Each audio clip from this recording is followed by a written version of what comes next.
미국의 인류학자인 에드워드 홀이라는 사람이 있습니다. 이 에드워드 홀이 작고한 지가 한 10여 년 됩니다. 그가 공간과 거리를 연구하는 공간학의 대가로서 참 이름을 나타냈습니다. 공간학, 참 생소하지요? 그가 사람들이 각각의 상황에 따라서 어떻게 공간의 거리를 두고 살았는지 그걸 연구했는데 나름의 의미가 깊어요. 자, 잠깐 한번 들어봅시다. 첫째로 친밀한 거리가 있다는 거예요. 친밀한 거리, intimate distance라고 하는 이 친밀한 거리는 불과 45cm 이내의 거리에 있는 인간의 관계라는 거예요. 어떤 게 있어요? 엄마와 아기. 그래서 아기에게 젖을 먹이는 게 45cm 이내예요. 그래서 숨결을 느낄 수 있는, 서로 간의 숨결을 느낄 수 있는 가장 가까운 거리가 친밀한 거리라는 겁니다. 또 애인도 있잖아요. 그 애정, 그 타치를 하잖아요. 그러면서 그 거리가 친밀합니다. 두 번째로는 사적인 거리가 있어요. Personal distance, 사적인 거리. 이거는 45cm에서 120cm 간의 거리인데 팔을 뻗어서 닿을 수 있는 거리에 있는 사람, 팔을 뻗어서. 우리가 친구 간의 모임이 있으면 바로 옆자리에 앉잖아요. 그래서 아유 반가워, 어제 잘 지냈어? 그리고 아는 가까운 지인들, 그래서 차를 마셔도 팔을 뻗으면 다들 닿을 수 있는 자리에서 차를 마십니다. 이것이 사적인 거리, 120cm 이내의 거리. 세 번째 거리는 사회적인 거리로 social distance. 이건 120에서 360cm 정도, 그러니까 1m가 조금 넘어서 4m가 조금 안 되는 거리. 보통 목소리로 말할 때 들을 수 있는 거리. 김대리 그 서류 좀 한번 가져와 봐. 예, 알겠습니다. 그래서 사무실 공간에서 어느 정도 들을 수 있는 거리. 그래서 사무적인 대화 또는 어느 격식을 갖춘 업무나 일 등에 의해서 맺어진 관계의 거리. 그리고 끝으로 공적인 거리가 있다는 거예요. Public distance. 이 공적인 거리는 360cm 이상의 거리. 그러니까 거반 4m 정도 되는 거 아니에요? 4m, 5m, 6m, 10m 이렇게 점점 떨어져 있는 거리. 가만히 생각해 보면 어떤 연극을 본다든지 어떤 가수의 공연을 듣는다든지 할 때의 그 거리. 그래서 청중과의 관계. 그래서 이것은 공적인 거리다라는. 친밀한 거리나 사적인 거리, 어떻게 보면 120cm 안에 들어올 수 있는 그 정도의 거리의 관계라고 하면 혹 동행한다고 말할 수 있을까요? 우리는 동행하고 있습니다. 그렇다면 하나님과 나 사이의 거리는 얼마입니까? 어느 정도의 거리에 있어야 동행한다고 말할 수 있겠습니까? 오늘 말씀의 핵심 단어는 동행입니다. 동행. 아브라함에게는 정리되어야 할 동행이 있었습니다. 정리되어야 할 동행. 우리가 살다가 보면 이거 좀 떼어버려야 될 문제가 있어요. 떼어버려야 되는데 그걸 떼어버리지 못함으로 인하여 정말로 가야 할 길에 방해가 될 때가 있습니다. 사실 그런 의미에서 아브라함을 갈대아 우르에서 너 친척 아비 집을 떠나라, 거기서는 동행할 수가 없다 해서 떠나게 했죠. 그런데 하나 혹이 붙었어요. 바로 롯이라는 조카입니다. 아브라함은 조카 롯을 데리고 가게 되었고 어디까지 함께 동행했느냐? 바로 오늘 말씀의 자리 헤브론까지 와 있어요. 헤브론은 예루살렘 남쪽으로 35km 정도 거리에 있고, 가다 보면 베들레헴을 지납니다. 그 베들레헴에서도 한참 내려가야 헤브론이 나옵니다. 아브라함은 이 롯과 같이 살아가면서 여러 가지 문제에 부딪힙니다. 괴로움도 있었고 서운함도 있었고, 사실 롯이 아브라함을 따라 갈대아 우르를 떠날 때에는 빈손이었습니다. 어쩌면 그래서 삼촌 같이 가면 안 돼? 하고 따라왔는지 모르겠습니다. 그런데 하나님이 아브라함을 축복하셨어요. 그런 바람에 롯도 덩달아 복을 받게 됐습니다. 그러다 보니까 재산이 늘어났어요. 그때 재산이라고 하는 거야 거의 목장 아닙니까? 목장. 그래서 그 가축들이 많이 늘어나고, 그래서 우물이 부족하게 됐습니다. 그 우물 때문에 아브라함의 목자와 롯의 목자 간에 다툼이 일어났습니다.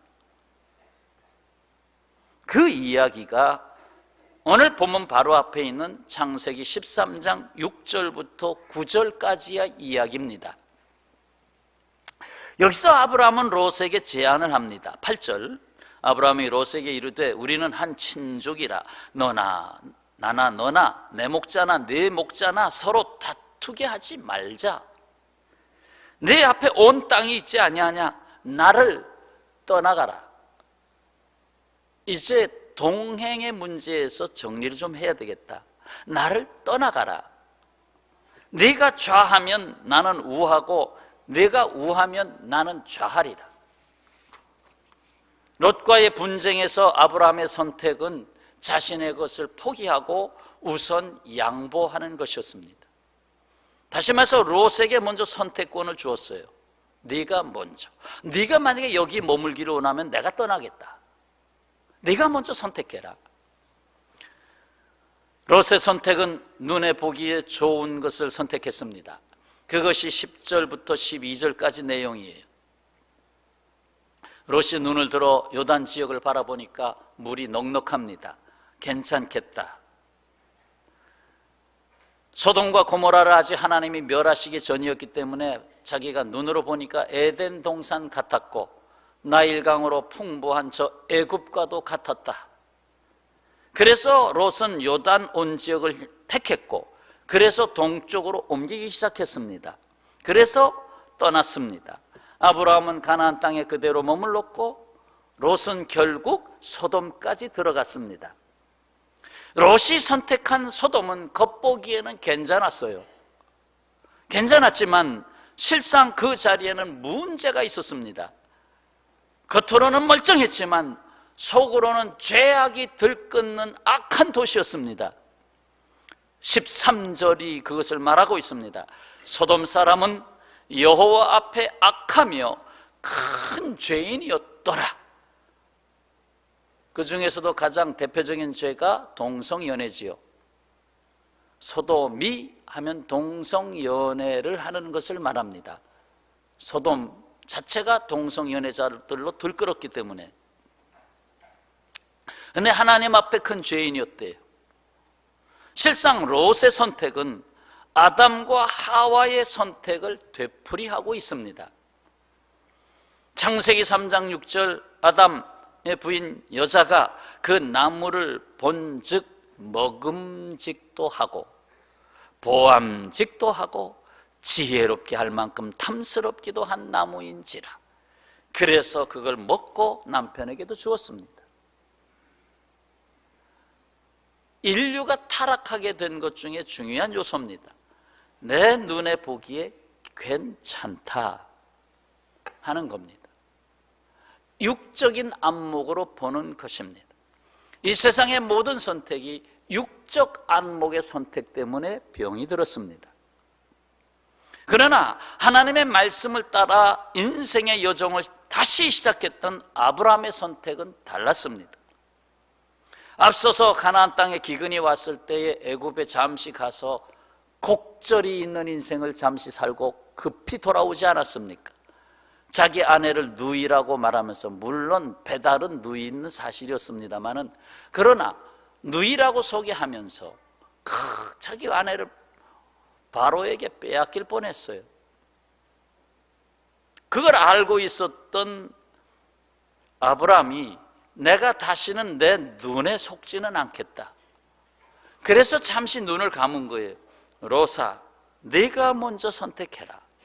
네가 선택한 나머지를 내가 선택하겠다는 거예요. 일단 큰 문제로부터 자기는 벗어나고 싶은 거지요. 그래서 결국 하나님이 아브라함의 눈을 열어주셨어요. 다시 열어줬어요. 그것도 롯을 떠나 보낸 후에 임하신 말씀이었습니다. 말씀으로 눈을 다시 열어줬어요. 그게 오늘 읽은 본문 말씀입니다. 자, 창세기 13장 14절부터 17절 넉절의 말씀을 저와 교독하겠습니다. 롯이 아브라함을 떠난 후에 여호와께서 아브라함에게 이르시되 너는 눈을 들어 너 있는 곳에서 북쪽과 남쪽 그리고 동쪽과 서쪽을 바라보라.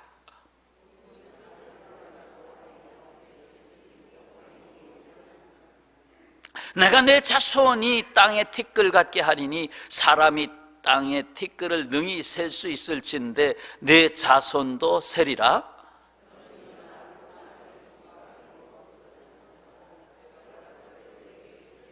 아멘. 이것은 너무나도 놀라운 말씀입니다. 이것은 헤브론 땅에 임한 놀라운 말씀이었습니다. 골자가 뭡니까? 너는 너 있는 곳에서 눈을 들어 동서남북을 바라보라.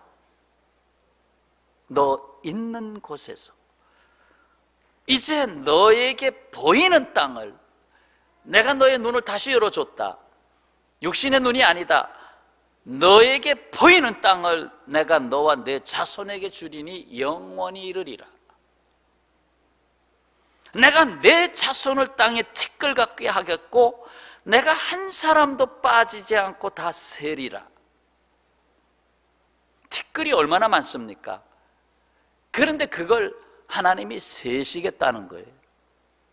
왜? 그 한 사람 한 사람이 소중한 가치가 있기 때문에 내 자손, 영적으로 말하면 아브라함의 자손이 우리들도 아브라함의 자손이에요. 거기에는 한 봉이도 있어요. 내가 그를 세리라.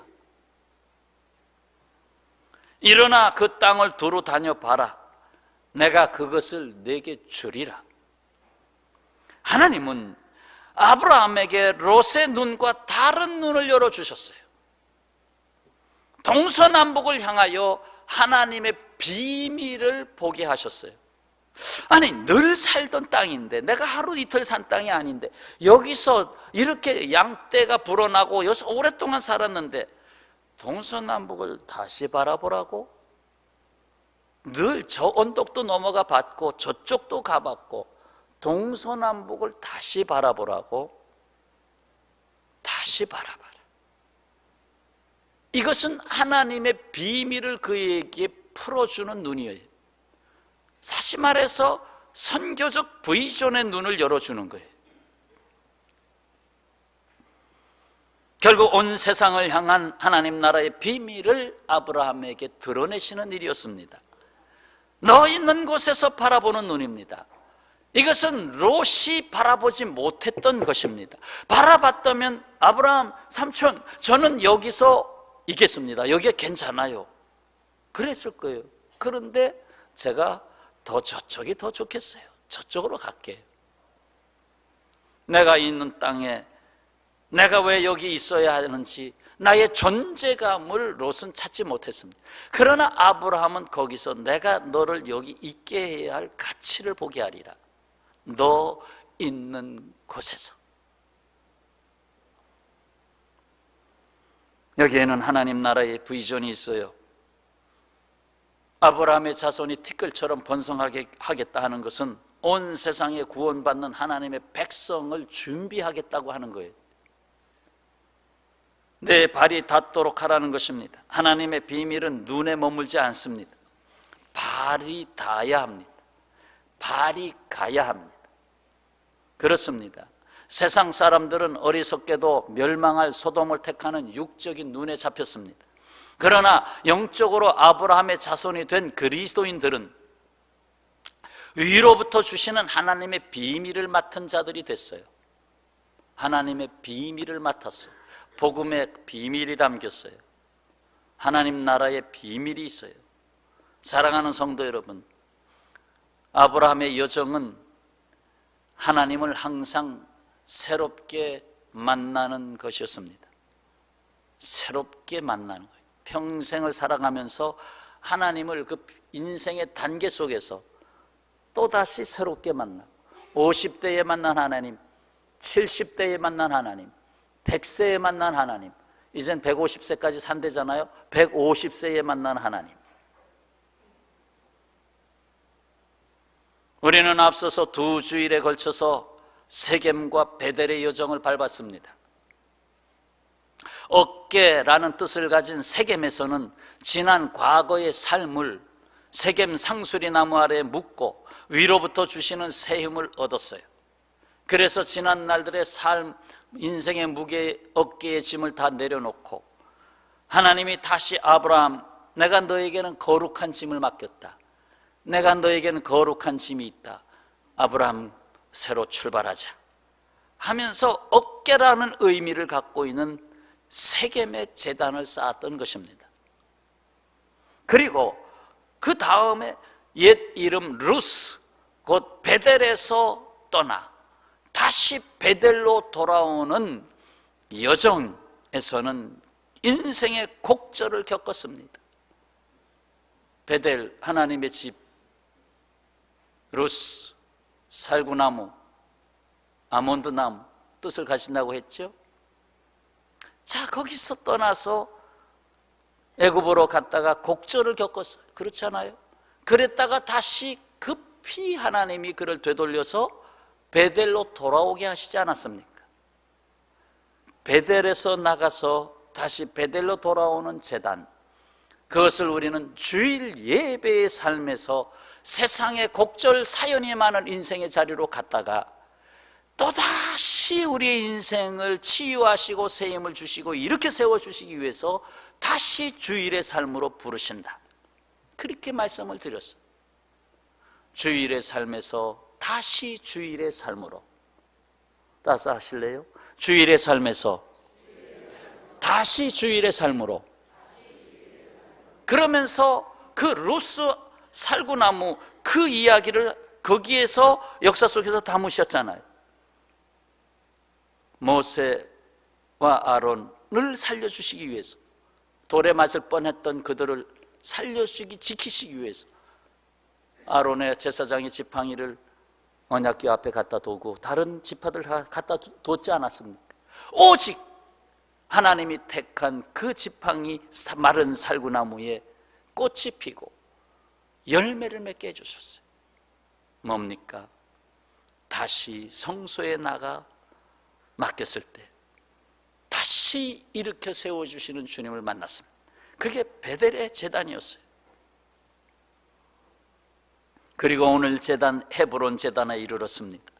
18절 말씀 다 같이 읽겠습니다.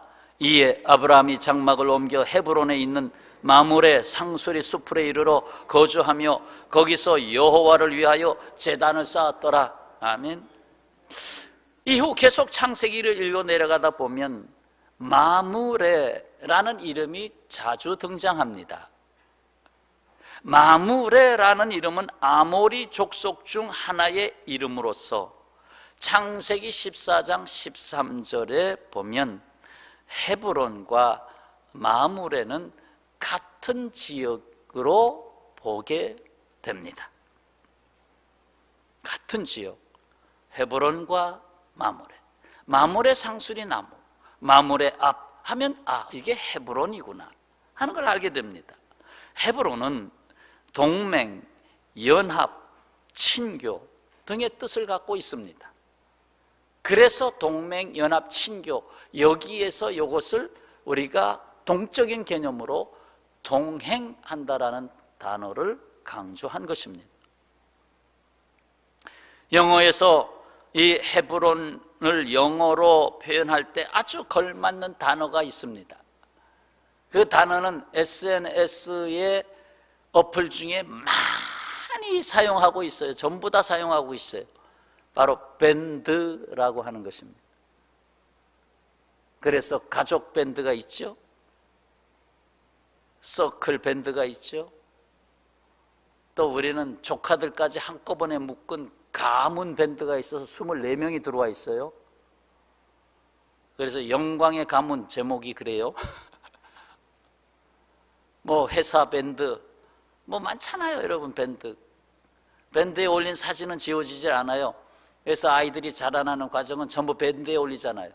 카톡에 올린 거는 지워져요, 날짜가 지나면.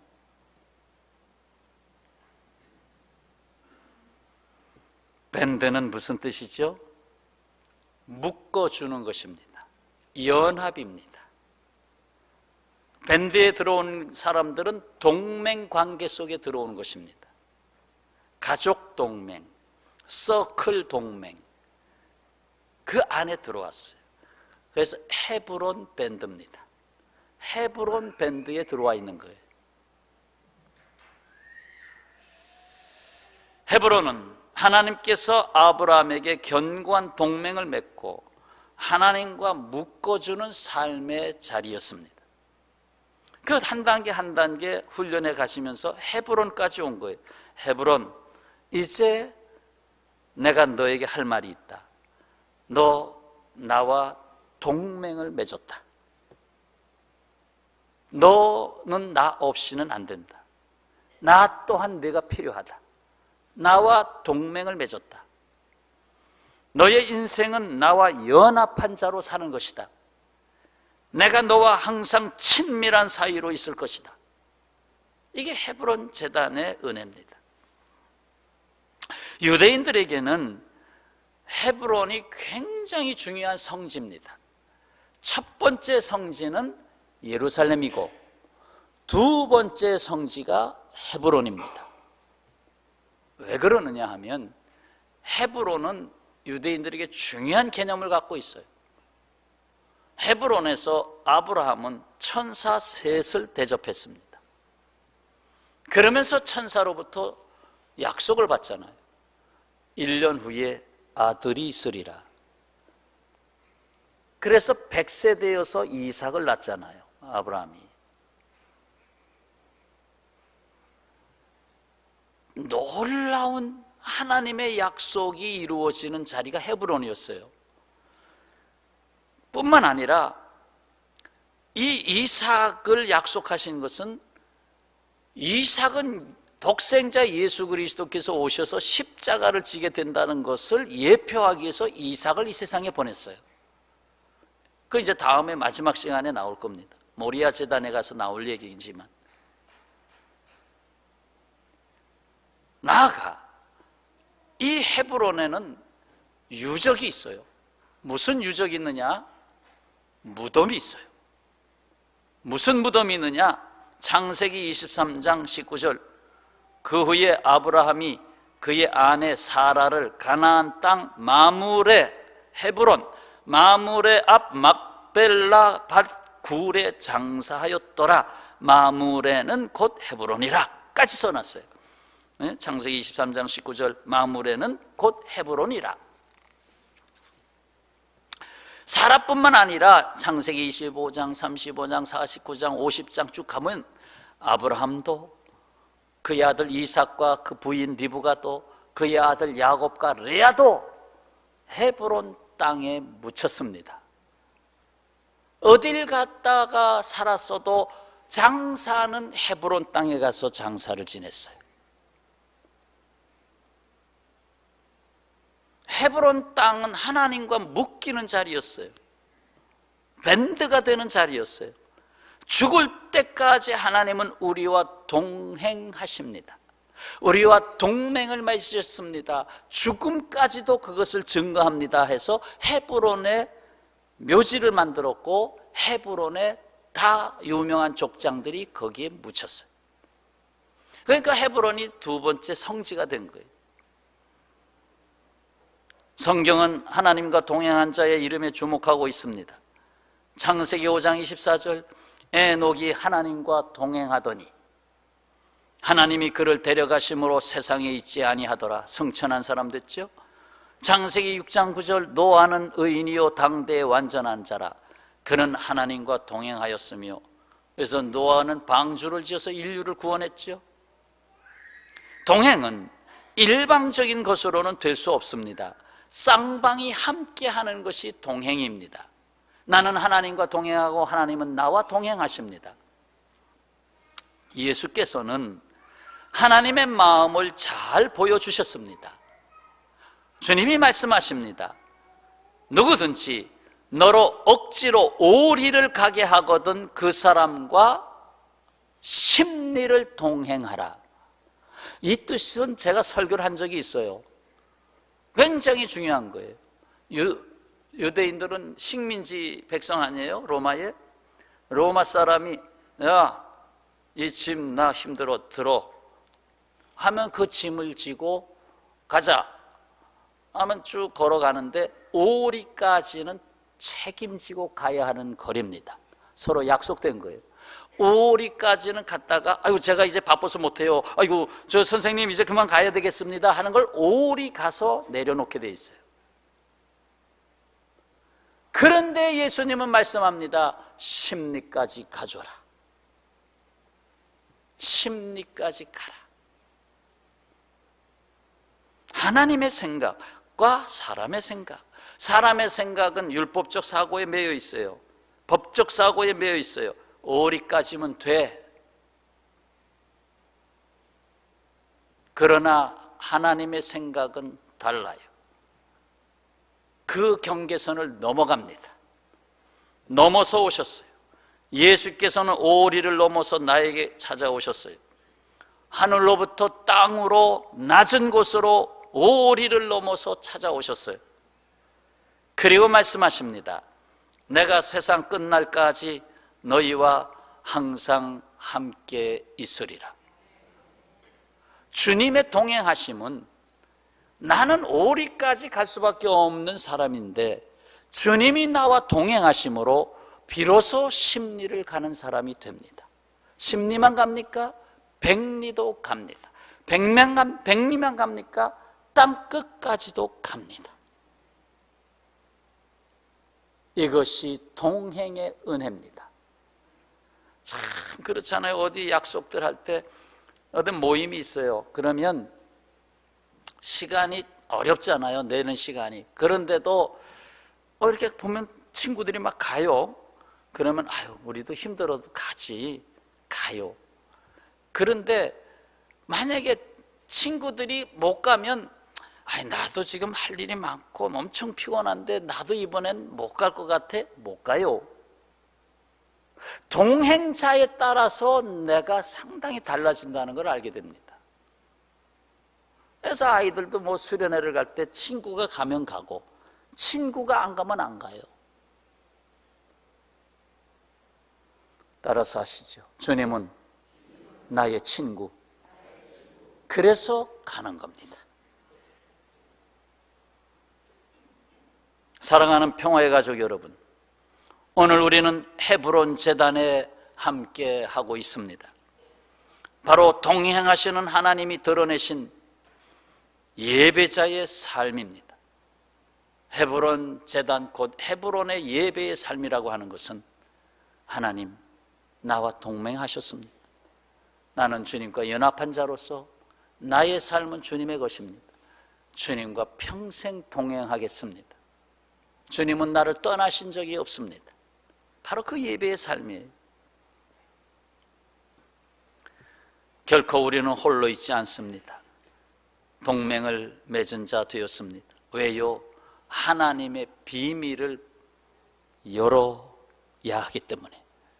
얘야, 내가 너에게 나의 비밀을 맡겼다. 우리는 하나님의 비밀을 맡은 자라고 사도 바울은 말했어요. 하나님의 비밀을 맡은 자다. 곧 하나님 나라를 드러내게 하시고 주 예수 그리스도를 드러내게 하시기 위해서 내 안에 거하십니다. 그렇습니다. 우리는 하나님의 비전입니다. 여러분 집에 텔레비전이 다 있어요.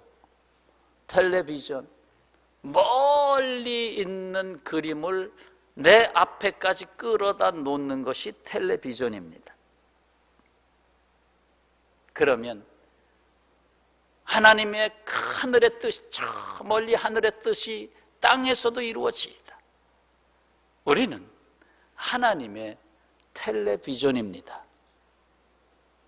내가 살아가는 삶의 자리에 동서남북을 향하여 수상기를 열어놓은 텔레비전이에요. 따라서 하시죠. 나는 하나님의 텔레비전이다.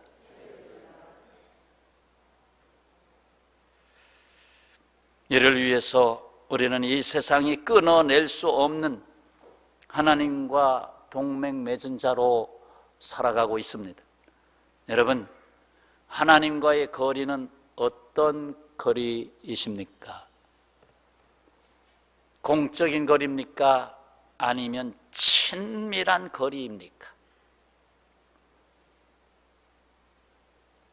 숨결을 느낄 수 있는 45cm 이내의 친밀한 거리입니까? 주님의 숨결을 제가 느끼겠습니다. 예수께서 말씀하십니다. 그날에는 내가 아버지 안에, 너희가 내 안에, 내가 너희 안에 있는 것을 너희가 알리라. 십자가 지시기 전에 하신 말씀이에요. 너희가 내 안에 거하고 내 말이 너희 안에 거하면 무엇이든지 원하는 대로 구하라.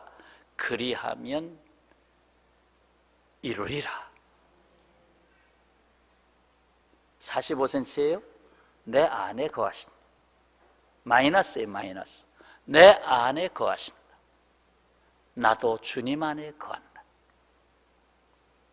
헤브론 제단과 같은 예배자의 삶이 저와 여러분의 삶이 되어서 하나님의 비밀을 맡은 자로 하나님의 텔레비전, 사실상 더 깊이 설명을 안 드렸습니다만 선교적 사명, 땅끝까지 이르는 내 증인이 되라 하는 텔레비전이 되는 귀한 역사가 저와 여러분 안에 더욱 충만하시기를 축원합니다.